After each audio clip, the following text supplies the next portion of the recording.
Rebonjour à tous, félicitations à nos pachydermes qui nous ont fait vibrer hier. On espère qu'au soir du 8 février, ils nous ramèneront Dame Coupe, mais on croise les doigts, mais vraiment pour eux. Allez les gars, on vous soutient. On va à présent recevoir nos invités de la direction commerciale et marketing. Et on commence avec Monsieur Thierry Angeval. Bonjour. Bonjour. Vous êtes animateur, producteur de radio. Oui. Avec vous, nous parlerons de... Eh bien, de l'émission By Night. D'abord, il faut dire que c'est Radio Côte d'Ivoire. Nous sommes là pour parler des programmes de la radio et on remet encore le couvert ce week-end. Déjà le week-end dernier, merci à toutes les personnes qui sont venues à l'enregistrement de cette émission. Il y a eu du monde. Zulu Makers a joué avec, on dira même à guichet fermé, hein, même si on n'a pas vendu de tickets. Alors, ce samedi 7 février, nous attendons toutes les populations. C'est à l'espace pharmacie de Gade. Le nom est assez particulier. Espace pharmacie de Gade, c'est à Angré-le-Mahou, près de l'école Le Savoir. On attend toutes ces populations-là pour l'enregistrement de l'émission By Night. Eh bien, artistes invités, on aura l'orchestre Interband Zouglou avec Atito Kwata, ce sera en live, rien que du Zouglou. Mais avant ça, TNT revient encore. Oui, TNT. Mes chouchous. Voilà, et on espère que Christelle sera là. Je serai là. Pour TNT, je suis là. Pour TNT. Je suis là. Ok, donc on vous attend. On aura aussi Tour de contrôle, Chekis, les comédiens Oyu qui revient, et aussi Joël. Joël qui est ivoirien que tout le monde connaît. Donc on attend tout le monde. L'entrée c'est gratuit. Et donc, vous venez tout simplement à l'espace pharmacie de Gade. On aura l'enregistrement de cette émission diffusée sur les ondes de Radio Côte d'Ivoire, 88.0 Abidjan et banlieue, et en streaming sur les www.rti.ci. À partir de quelle heure on s'y rend? Eh bien, 16h. 16h, d'accord. 16h. 16h et l'enregistrement commence à 16h ou 16h15 on dira voir 16h30, 17h. D'accord. Okay. Histoire de permettre à tout le monde de bien s'asseoir, de boire, de manger, et puis on fera la fête avec la radio. D'accord. Merci beaucoup, Thierry Angeval. Ça fait du bien de recevoir des collègues parce que c'est précis et concis. Merci. Merci donc Thierry Angeval qui était là pour nous parler de l'émission By Night. 21 44 48 et 07 05 50 81 si vous voulez joindre l'équipe de production. Prophète Joël Crasso, maréchal de la brigade anti-sorcier. Tout à fait. Bonjour à vous. Bonjour. On va rapidement partir avec votre clip et on revient pour discuter avec vous. Je suis le maréchal, le prophète Joël Crasso. Je prophétise et je déclare que cette année sera l'année de la victoire sur tes ennemis. L'Éternel, ton Dieu, fera de tes sorciers ton marche-pied. Je prophétise, je déclare que c'est ton année. Si tu crois, dis Amen. Elisabeth Aubé, la femme au grand cœur. Aïda depuis l'Allemagne. José, celle qui aime les enfants.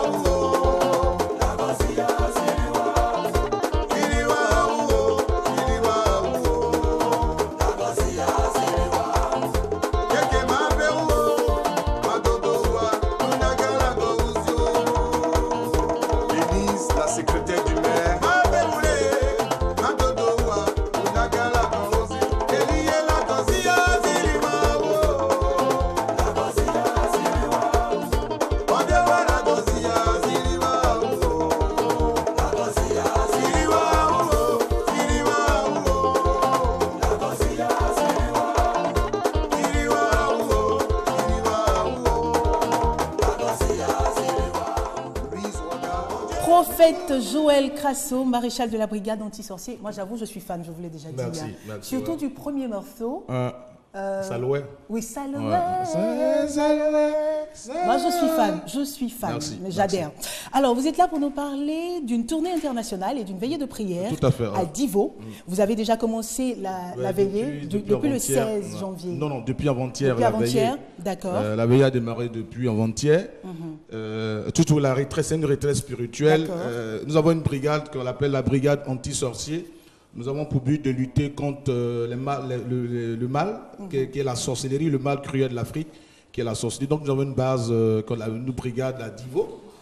Depuis un moment, par la grâce de Dieu, nous arrivons à délivrer ceux qui même pratiquent la sorcellerie. Nous allons même dans leurs bars, dans beaucoup de villages où nous détruisons la sorcellerie. Pourquoi? Parce que Jésus-Christ au-dessus de la sorcellerie. Et moi, je dis qu'il ne faut pas marcher les mots. Le problème de l'Afrique, c'est la sorcellerie. Ne cachons pas ça. Parce que les Blancs, eux, ont combattu la sorcellerie au Moyen-Âge. Ça portait du 15e, 17e siècle. Et l'Africain, il y a ce qu'on appelle la réalité africaine, la réalité occidentale. Les Blancs ont compris que pour immerger, pour entrer pleinement dans le développement, il fallait attaquer l'esprit de la sorcellerie. Et c'est pour ça qu'ils ont pratiqué la chasse aux sorciers au Moyen-Âge. Ça a commencé 15e, 17e siècle. Ils ont connu un siècle glorieux, appelé le 18e siècle, le siècle de lumière et de la révolution industrielle. Malheureusement, notre Afrique, qui est le berceau de l'humanité, est en retard. Il y a une seule chose, c'est la présence de la sorcellerie. Comment ça se passe concrètement, prophète? Oui. Quand vous arrivez, par exemple, oui, j'ai un don. C'est un don que Dieu m'a donné. Une fois, je rentre dans le village, je pose, je parle. Je suis seulement de parler. Le lendemain, tous les sorties, il y en a 100, ils s'alignent. Ils viennent se confesser. Ils viennent se confesser, ils font des aveux. Ils disent, j'ai tué telle personne. Donc, on met la main sur toute une confrérie. Ça fait 10 personnes. Et en même temps, s'il y avait des canaris qui étaient en fût, où il y avait la chair humaine, je m'avais déterré devant tout le monde. Je déteste ça devant tout le monde. Regardez sur mon YouTube, vous cliquez sur le YouTube, Prophète Joël Crasso, vous allez voir comment Jésus-Christ peut délivrer un village.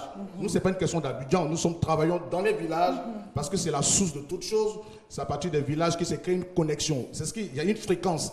Et à partir du village, les sorciers, s'ils ont envie de détruire plutôt, ils rentrent en contact avec ton village. Parce que la sorcellerie, c'est une science occulte. Ils rentrent en contact avec ton village, donc ils captent les fréquences. C'est à partir des fréquences qu'ils rentrent en contact avec ta personne, ils détruisent tout ce que tu as comme projet. Donc nous allons dans les villages, nous détruisons toute base satanique pour permettre à la Côte d'Ivoire de connaître ce qu'on appelle l'immergence. Voilà. Donc j'ai un don. Une fois, dès que je vois un sorcier, je le sais. Et en même temps, je demande aux sorciers de faire des aveux. Ou dès qu'ils me voient, tous ceux qui ont l'habitude de fréquenter notre centre de prière, de délivrance, ils savent. Dès qu'un sorcier met les pieds au centre à la brigade, le sorcier commence à parler. Ceux qui ne veulent pas parler tombent immédiatement quand on les amène dans la maison meurt. Alors, donc, veillée de prière. Oui, veillée de prière. Ça dit demain, veillée. La retraite a commencé depuis avant-hier. Nous avons à cette retraite, nous donnons toujours des stratégies comment combattre la sorcellerie. C'est le seul problème de l'Afrique. Nous donnons des stratégies, comment entrer en possession de notre héritage. Donc demain, par la grâce de Dieu, il y aura une grande veillée. Et ça, cette fois-ci, c'est à Zaroko. Zaroko, c'est vrai que ça fait pratiquement un mois. Nous avons arrêté nos activités au nord de Zaroko. Zaroko, c'était un village qui était redouté en sorcellerie, dans la région du Vata, sous-préfecture de Iré. Aujourd'hui, qui est notre état-major, nous redémarrons plutôt nos activités par une veillée de prière demain. Demain, à partir de 21h et à Zaroko. Voilà, en même temps, j'aurai l'occasion de faire un grand concert pendant la veillée et annoncer mon dernier album. D'accord, c'est très bien. On va laisser les contacts. Oui, en même temps, je parle de la tournée, puisque nous avons démarré déjà une tournée internationale. Il faut dire que nous sommes tellement sollicités à l'extérieur, la Côte d'Ivoire. Nous avons démarré par le Maroc. Je pense bien que le mois prochain, par la grâce de Dieu, nous allons partir sur la France. Et après la France, en avril, nous serons à Londres. Et après Londres, nous aurons les États-Unis, beaucoup d'États au niveau des États-Unis. Pas parce que le prophète a envie de rester dans un pays étranger. Non, c'est pour aller sensibiliser nos parents pour venir investir en Afrique. C'est ça. Parce qu'eux, ils ont une image. L'Afrique, c'est la sorcellerie, c'est vrai. Mais l'Afrique aussi a besoin d'eux pour l'investissement. Ah, c'est très bien. C'est une très bonne action. Donc, la tournée a commencé depuis le 16 janvier. Elle prendra fin en novembre. En novembre 2015. Voilà. D'accord. Donc je confirme, c'est pour dire je suis sur l'antenne, je confirme mon arrivée parce que j'ai déjà une délégation arrive samedi de Londres, de Paris, pour la confirmation. Je pense que la semaine prochaine, nous aurons l'occasion de les envoyer ici pour confirmer mon arrivée sur Paris. D'accord. Contact donc, prophète Joël Crasso. Voilà, les contacts sont suivants. Vous avez le 47 07 23 28. Vous avez le 07 92 99 11. Je reprends 47 07 23 28 07 92 99 11. Si vous avez un problème de sorcellerie, ne manquez pas de appeler ce numéro. C'est la brigade anti-sorcier. Shalom.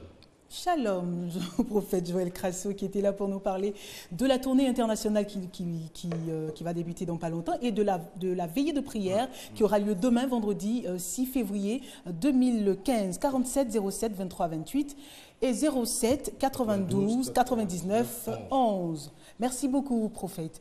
Manager Jackson, bonjour à vous. Bonjour Christelle. Vous nous parlez de recrutement de jeunes talents footballeurs à Jackson Academy. Effectivement. Manager de Jackson Academy Football de Cocody Angré. en collaboration avec M. Zikos, manager de footballeur résident en Belgique, en collaboration encore avec M. Olivier Perrin. Olivier Perrin qui est entraîneur et footballeur, qui est entraîneur et formateur de footballeurs. Les images que nous voyons, excusez-moi, ce sont des images de sont personnes des images, que vous entraînez déjà? Bien sûr, oui, ce sont des images de là, jeunes. Vous avez M. Olivier Perrin et moi, voilà, avec qui j'ai fait connaissance à Dakar lors d'une tournée. D'accord. Voilà, parce que nous sommes un centre de formation qui se veut des ambitions, qui se veut de former des enfants pour permettre aussi qu'un jour, on arrive à voir nos enfants à la télé, pourquoi pas même avec l'équipe nationale. Comment vous arrivez à détecter les... Excusez-moi, je suis un peu curieuse. C'est vrai que ce n'est pas un peu ça l'objet, mais pour les parents qui nous regardent et qui ont tellement envie de voir leurs enfants jouer au foot à cause de cette génération qui certainement nous ramènera à la coupe le dimanche. Alors, comment vous arrivez à détecter les talents? Est-ce que vous allez dans les communes? Qu'est-ce que vous faites? Mais bien sûr, la détection des talents, Christelle, se fait par des mini-tournois que nous organisons, ou souvent des stages que nous organisons pour permettre à tous ces jeunes-là, avec les différents âges que nous donnons, pour venir tenter les chances. D'accord. Alors, donc ça aura lieu au complexe scolaire méthodiste d'Angré. D'Angré, oui, situé dans la commune de Cocody, précisément vers la cité Programme 6. Et il faut rappeler qu'Olivier Perrin sera à Abidjan pour 3 jours. Il sera là du 16 au 19. Et nous avons 2 jours. Les dates sont le 17 et le 18. Et cela va nous prendre pratiquement toutes les journées pour le recrutement. Cela concerne les joueurs âgés de 15 ans à 22 ans. Alors, c'est un appel que nous lançons déjà à l'encontre de tous les amoureux du ballon rond, que ce soit les dirigeants de centres de formation, que même ce soit des centres de formation affiliés à la Fédération ivoirienne de football, ou pas encore, ils peuvent déjà présenter les meilleurs éléments à nos projets. Et pour participer à ce projet, il y a un droit de participation, bien sûr, qui s'élève à la somme de 30 000 francs CFA. Il faut tout de même rappeler que les inscriptions ont commencé et se poursuivent à notre bureau. Parlez dans le micro pour qu'on puisse bien vous entendre, parce que cette information, je vous assure que dès que vous franchissez le seuil du studio, les parents commenceront à vous appeler. Merci, Alors, il faut rappeler que le droit de participation s'élève à la somme de 30 000 francs pour tout intéressé, et cela concerne les joueurs âgés de 15 ans à 22 ans. Les inscriptions ont débuté et se poursuivent à notre bureau, situé au terminus 81-82 à Angré, précisément au centre commercial, premier étage, porte 9. D'accord. On va laisser un contact si vous avez fini, bien sûr. Hein. Oui. Les contacts sont le 04 41 55 50, le 77 73 87. Nous avons également notre Facebook qui est Jackson Academy Football. D'accord. Nous avons tout dit. Tout a été dit. D'accord. Ben, écoutez, on vous souhaite une bonne action. Merci bien. Et puis, les parents qui nous écoutent, vous pouvez donc appeler au 04 41 55 50 ou le 77 32 73 87 si vous avez envie que vos enfants jouent au foot. Pourquoi pas. Effectivement. Merci beaucoup. Bonne journée à vous. Révérend général Makoso Camille, bonjour. Bonjour Christelle. Vous êtes là pour nous parler d'un programme de prière. Exactement. Nous sommes là pour le grand programme intitulé Koumassi pour Jésus, avec le bishop César Cassier qui va prendre le soin de démarrer le mercredi de la semaine prochaine au niveau du stade Inch'Allah. Christelle, de quoi s'agit-il? Il s'y trouve que nous avons lancé une opération d'identification de pasteurs, de cela depuis plus de 2 ans. Et nous avons remarqué que dans notre pays, nous avons du potentiel et nous avons un homme de Dieu qui à chaque fois sort du pays, des miracles extraordinaires l'accompagnent au niveau du Cameroun, au niveau de la France, au niveau des États-Unis et autres. Et nous constatons que l'extérieur est en train de profiter du don que Dieu a mis en lui. L'ensemble des pasteurs, nous nous sommes retrouvés et nous avons dit au bishop César Cassier, non, la Côte d'Ivoire aussi a besoin de toi. Nous avons organisé un programme au niveau de Yopougon avec le prophète majeur Christ Okafor, qui est un homme extrêmement ouin. Mais ce qui s'est produit pendant le programme nous a tous choqués. Le bishop César Cassier est celui qui l'a reçu. Il a fait une intervention de près d'1 heure. Il y a eu plus de miracles que l'homme que nous avons nous-mêmes invité. À tel enseigne que le peuple nous disait finalement, mais pourquoi vous avez invité le monsieur? On dit, mais comme vous les Ivoiriens, vous aimez tout ce qui vient de l'international et de l'étranger, c'est pour cela finalement l'objet de vous amener. Mais au niveau de Koumassi, au stade Inch'Allah, il y a 2 choses qui vont se produire et qui vont marquer la Côte d'Ivoire. Premièrement, sur le don de la voyance. Le prophète, le bishop César Cassier, a quelque chose d'extraordinaire. Il va avec toi à la maison. Il dit, bon, écoutez, tu habites dans tel endroit. Le numéro de ta porte, c'est ceci. Ton numéro de téléphone, c'est ceci. Et puis on va avec toi à la maison. Et puis il dit, bon, ok, prenez la femme. Avec vous en esprit. Allons-y chez toi à la maison. D'accord. Il dit, voici le transport. Parce que d'abord, il y a 2 types de pasteurs. Vous savez, il y a des pasteurs qui, Dieu n'a pas immensément béni sur le plan des finances. Vous voyez, donc ils se débrouillent. Tu comprends? Et puis il y a des personnes que Dieu a bénies. Donc ils n'ont pas besoin de venir dire Dieu m'a dit. Dieu les a réellement dit.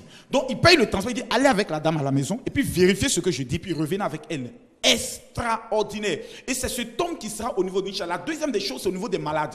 Je demande à toutes les personnes qui souffrent de paralysie, qui sont sourds, muets, venez au stade Inch'Allah. Dieu nous a fait la grâce d'avoir un homme dans notre pays, même quand tu n'aimes pas le lièvre. Il faut reconnaître qu'il court vite. Le monsieur là, je suis pasteur. Il est pasteur. Mais je reconnais que Dieu l'utilise. Et c'est pour moi un honneur de venir dire à toute la population de Côte d'Ivoire que le mercredi, le jeudi et le vendredi au stade Inch'Allah, démonstration de puissance à partir de 17h. Et le vendredi 13, ça sera une grande veillée, un programme entièrement gratuit. Et pour ceux qui veulent réussir dans le domaine des affaires, l'homme de Dieu va les recevoir le vendredi matin, plutôt le vendredi aux environs de 17-18 heures, avant d'aller à la veillée, pour échanger avec eux comment il est parti de Bassam, sans rien. Aujourd'hui, pour détenir des biens extraordinaires, pas par les offrandes, mais par les affaires. Il montre le code pour réussir dans le domaine des affaires. Parce que certaines personnes pensent qu'on devient pasteur pour avoir de l'argent. Non, c'est aux offrandes de 100 francs, 50 francs que les gens déposent. Donc ça ne peut pas rendre riche. Comment réussir? L'homme de Dieu maîtrise ses secrets. Mais retenez que le 11, 12 et 13 au stade Inch'Allah, démonstration de puissance avec le bishop César Cassier, prophète majeur existant en Côte d'Ivoire, un événement à ne manquer sous aucun prétexte. Je vous donne la permission de nous donner le contact.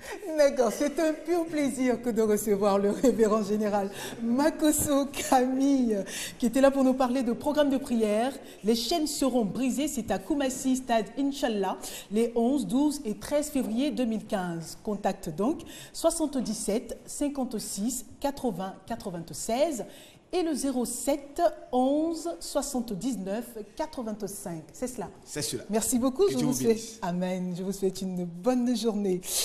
Nous allons refermer donc la page de nos invités DCM et puis parler de l'autonomisation de la femme. Ça sera donc en deuxième partie d'émission. Elle est déjà installée. Madame Gouria Meyer, bonjour. Bonjour. Comment vous allez? Très bien, merci. Avant donc de parler de l'autonomisation de la femme, j'ai envie de prendre votre avis sur la prestation des éléphants hier. Est-ce que vous avez vibré avec nous, enfin avec eux? Avec eux, avec toute la Côte d'Ivoire. J'avoue que je ne supporte pas du tout de regarder les matchs de football. Donc j'ai préféré m'enfermer dans la chambre. Et c'est quand j'ai entendu tout le monde crier, être content. Donc chaque fois qu'il y a un but, vous sortez. Voilà, je sors un peu, je crie avec tout le monde. Qui a marqué? On me dit telle personne, je suis contente et puis j'attends, quoi. Oui. Mais c'était vraiment extraordinaire de voir tout le monde sortir, que ce soit les enfants, les femmes, les pères de famille, tout le monde était content avec la Côte d'Ivoire et j'espère qu'on reviendra avec la coupe. Ouais, j'espère aussi, mais vraiment. Et Dr Brou, notre consultant avec des analyses très pointues, est également installé. Bonjour Doc. Bonjour Christine. Comment vous allez? Ça va très bien. Alors, les éléphants et vous? C'était une histoire d'amour ou pas du tout à un moment donné Oui, c'est vrai qu'à un moment donné, tout le monde était un peu inquiet. Exactement. Mais ce qui m'a rassuré cette année, c'est qu'on n'était pas favori. Quand on vous dit que vous êtes favori, psychologiquement, vous croyez peut-être supérieur aux autres, donc il n'y a pas d'effort. Donc personne ne nous attendait. Hier, j'ai écouté M. le ministre Lobognon, qui était sur le plateau avec, je crois, Ange Assoukou, qui disait l'humilité, beaucoup d'humilité. Et c'est ça qu'il nous faut, que ce soit au football ou dans tous les autres domaines. Si l'Ivoirien est humble et a un moral fort, je pense que l'émergence dont on parle tant, on pourra l'atteindre d'ici l'an 2020. Nous avons besoin d'avoir un moral de fer. Et nos jeunes gens nous l'ont montré cette année, parce que parfois, ils ont été menés au score. Exactement. Et ils sont revenus.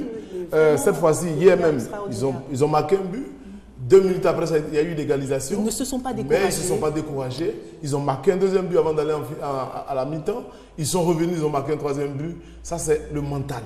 Techniquement, on sait qu'ils sont forts. Mais cette fois-ci, il y a le mental et l'humilité. Je pense que dimanche, certainement à 20h ou 21h, nous allons vibrer dans toute la Côte d'Ivoire. Que Dieu vous entende. Que Dieu vous entende. Alors, j'annonçais donc en introduction de cette émission le thème, l'autonomisation de la femme. Je vais commencer par vous, avant, ou on va déjà définir, avant de parler de Constant, elle en tant que femme, on va déjà définir l'autonomisation de la femme. Alors, l'autonomisation est une notion qui ne date pas d'aujourd'hui, même si elle est d'actualité depuis, je crois, les années 1970, donc depuis une quarantaine d'années. On parle d'autonomisation des femmes. Donc si on prend le dictionnaire simplement en parlant d'autonomisation, c'est le processus qui nous amène à l'autonomie. L'autonomie, c'est une sorte d'indépendance. Exactement. Voilà, donc ça peut être une indépendance financière, ça peut être une indépendance sur tous les plans, économiques, etc., etc.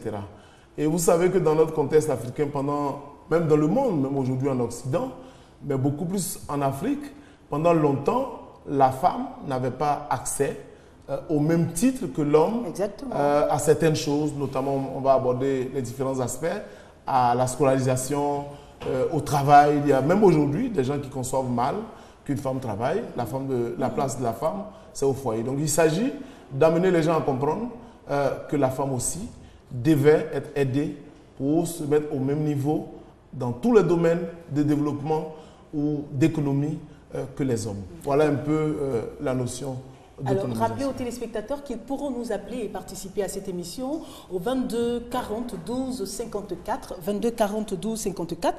Vous pourrez donc nous appeler pour nous dire ce que cela vous procure, surtout les femmes, ce que cela vous procure que de ne pas pratiquer la politique de la main tendue, donc d'être autonome, et puis éventuellement quel est le regard des autres sur vos différentes activités.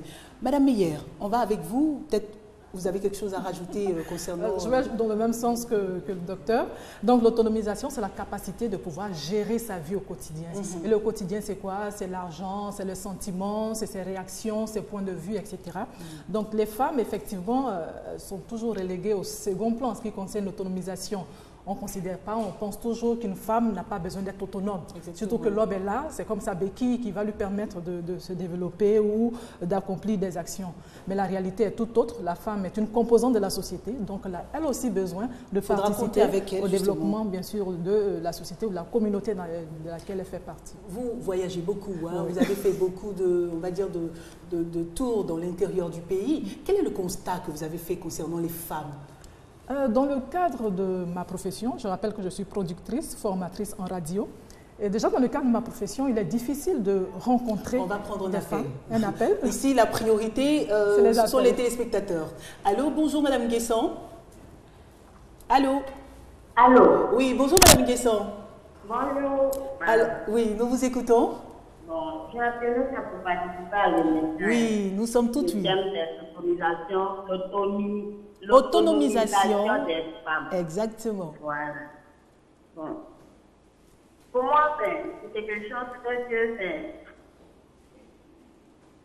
Bon, pour moi, ça devrait venir de soi, quoi. Et que une femme, elle travaille. Oui. Elle se prend en charge, elle aide son mari, même si elle n'est pas mariée, elle se prend en charge d'enfants, et puis elle prend en charge ses enfants, ses parents, au même titre que l'homme. Exactement. Lorsqu'on parle de l'égalité entre l'homme et la femme, moi je pense que c'est un droit. Une fois que tu es né, que tu es l'enfant qui a dépendu de tes parents, que tu es devenu adulte, moi je pense que tu dois te rendre utile en travaillant et puis un jour. Regarde, je ne sais pas s'il y a des... Bon, je sais qu'il y a des personnes comme ça, mais je me demande, j'essaie souvent de me mettre dans la peau de ces adultes à qui parler de femmes qui ne veulent rien faire. Oui, je suis belle, je vais me marier. Mon mari a exactement. J'essaie de me mettre dans leur peau, mais je ne suis jamais arrivée. Et moi, en tout cas, je les vois, c'est pas comme on veut tout ça. Sans être autonome, quoi. C'est une très bonne chose. Il faut que les femmes qui n'ont pas encore compris cela, il faut que les mamans aussi éduquent leurs filles. Exactement, je suis tout à fait d'accord avec vous, Mme Guesson. Oui, oui. Je suis tout à fait d'accord avec vous. Je vous souhaite une bonne journée, Madame Guesson. Merci pour votre contribution. Elle a bien raison, la dame, quand elle nous dit il faut que les mamans éduquent leurs filles et on ne rentre pas en mariage, on ne contracte pas le mariage pour ne rien faire. Il ne faut pas pratiquer, comme je le disais, la politique de la main tendue. Il faut pouvoir apporter un petit plus au monsieur également. Oui, la société elle a considérablement évolué. À l'époque, quand vous vous mariez, l'homme était chargé de tout faire. Exactement. L'évolution de la société aujourd'hui, d'ailleurs, fait que beaucoup de personnes remarquent que les gens ne veulent plus se marier à des femmes qui ne font rien. Ou bien même quand vous vous mariez, vous apprenez que votre mari a une autre femme qui travaille au moment où il déménage, vous n'êtes même pas au courant. Mais les experts, d'ailleurs, nous font dire que la participation pleine à la vie économique d'un pays par les femmes procure un développement durable. Donc la place des femmes à quelque niveau de décision que ce soit constitue un facteur de durabilité en matière de développement économique. Et je voudrais dire que c'est vrai. Beaucoup nous diront que oui, maintenant là, les choses ont changé. Il y a des femmes ministres, il y a des femmes présidentes d'institutions, il y a des femmes élues. Ça, c'est ce que nous voyons dans les grandes villes. Et je voulais dire que quand vous allez encore loin dans nos campagnes, beaucoup d'hommes ont encore du mal à accepter qu'une femme soit autonome. Je pense qu'elle qui va aussi sur le terrain, elle est bien placée pour le dire. Moi, je vais beaucoup dans les villages. Je sais que des gens disent, moi, une femme va me commander, pour commander, il faut avoir l'argent. Et dans la mentalité des gens, c'est ça. C'est-à-dire que si elle a l'argent, elle va me respecter. Donc, si j'ai l'argent, je vais la commander. Mais c'est une mentalité, j'allais dire, excusez-moi de l'expression, rétrograde. Parce que ça s'est dépassé. On ne se marie pas aujourd'hui pour se battre en termes de quantité d'argent. On va me commander avec, même si c'est une réalité, nous devons nous battre pour nous mettre au-dessus de cela. Exactement. Alors, quand on parle d'autonomisation, moi je me dis qu'il y a deux composantes qu'il va falloir voir, la société et la femme elle-même. La société dans quel sens? Un couple qui a un garçon et une femme éduque les enfants de manière différente. Le petit garçon, lui, il est autonome rapidement parce qu'il a le petit vélo, ça lui permet de parcourir un peu le quartier, il peut aller jouer au football, alors que la jeune fille, qu'est-ce qu'elle fait? Elle est en cuisine avec maman. Elle est en cuisine avec maman, elle nettoie, elle lave et tout ça. Appelle sur la chef à être femme. À être femme. Voilà, c'est ça, au foyer. Elle a une poupée, donc ça veut dire quoi? 14 ans, dès que les premières règles apparaissent, bon, il faut bien qu'elle ait la poupée en réalité, donc faire un enfant. Donc l'autonomisation, pour moi, doit commencer déjà par l'éducation qu'on donne aux enfants. Donc, une fille, un petit garçon, chacun un petit vélo, elle va apprendre à acheter un vélo plus tard, elle va apprendre si elle a une petite voiture, à acheter une voiture plus tard et pas attendre que l'homme qui a déjà commencé à avoir une voiture depuis qu'il était tout petit, lui en achète une. Donc, la société est vraiment une composante importante dans l'autonomisation de la femme. Donc, à partir de là, déjà, je pense qu'on pourrait atteindre des objectifs assez intéressants pour les femmes. Ensuite, la femme elle-même. C'est vrai, on peut dire non, mon papa ne m'a pas mis à l'école et puis mon papa n'a pas fait ci, c'est pour ça que j'attends de me marier. Mais on a la possibilité avec tout ce qu'il y a pour l'éducation, l'alphabétisation, l'école et tout ça. Donc permettre aux filles d'aller à l'école, va leur permettre de pouvoir être autonome. Est-ce que c'est pas... Oh là, pardon. On a Sarah, on va prendre juste un appel. On a un appel. Allô? Allô? Oui, bonjour madame. Bonjour. Je suis vraiment heureuse que ce soit les femmes qui nous appellent parce que c'est de l'autonomisation. C'est de votre... Enfin, c'est de notre